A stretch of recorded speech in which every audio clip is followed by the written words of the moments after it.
Hello and welcome. Today we'll be discussing Anubis. So, who is Anubis in the Egyptian mythology? So, Anubis was the Egyptian deity of cemeteries and embalming, as well as the protector of graves. As with any other culture or religion around the world, the Egyptians believe in paying respect to their dead. Therefore, they conducted elaborate ceremonies and mummification processes to help the deceased pass smoothly into the afterlife. Anubis was a deity who played an important role in this journey. Depicted with the head of a jackal, Anubis helped mummify Egyptians when they died.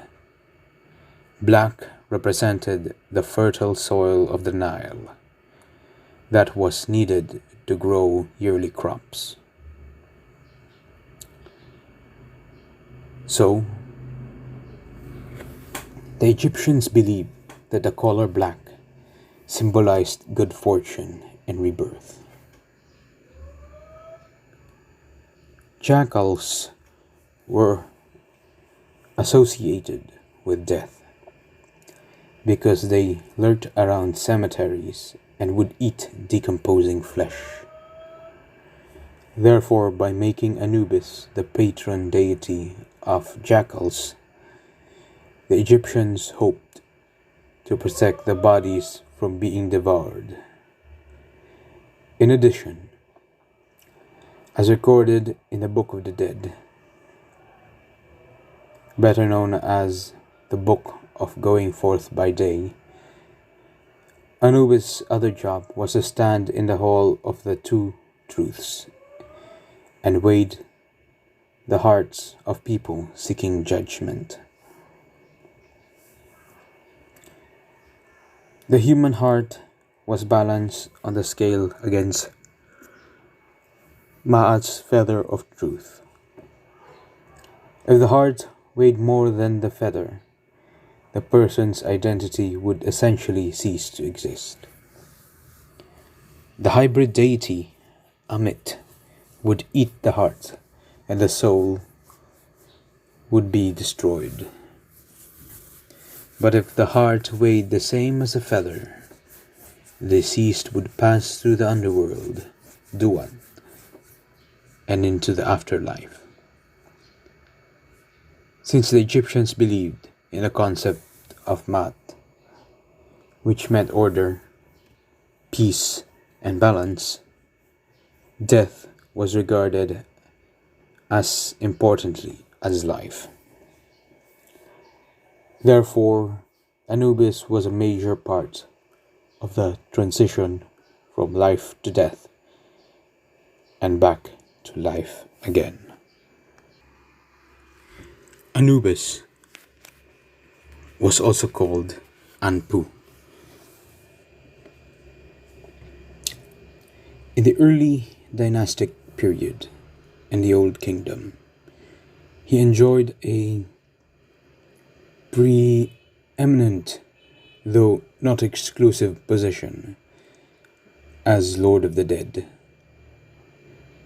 But he was later overshadowed by Osiris. His role is reflected in such epithets as he who is up his mountain, Lord of the sacred land, foremost of the Westerners, and he who is in the place of embalming. Since he was overshadowed by Osiris, the new god of the dead, his particular concern was the funerary cult and the care of the dead. He was reputed to be the inventor of embalming, an art he first employed on the corpse of Osiris, in his later role as a conductor of souls. He was also sometimes identified by the Greco-Roman world with the Greek Hermes in the composite deity Anubis. So now we are going to discuss his history and his family.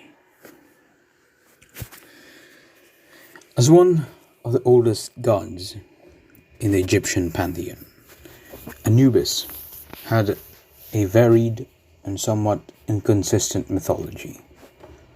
Initially, Anubis was a son of Ra, who served as a primary god of the dead. As time went on and the cult of Osiris grew in power, Anubis' stories were incorporated into this new, larger mythos. By 2000 BCE, Anubis had become a bastard child of Nephthys and Osiris. In this new version of Anubis' origins, Nephthys abandoned Anubis for fear that her husband Set would discover her infidelity. Isis later found the abandoned child and adopted him. In several alternate mythologies, Anubis was said to be the son of either Bastet or Set. In the tale of two brothers, Anubis had a younger brother named Bata, an ancient regional deity. Bata would ultimately not survive the passage of time or the vagaries of religious change.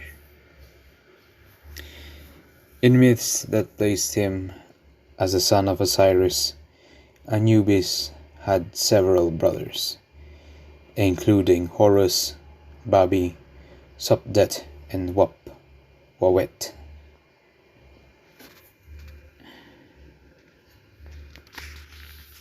Now, we are going to discuss the origin of his myth and where it came from.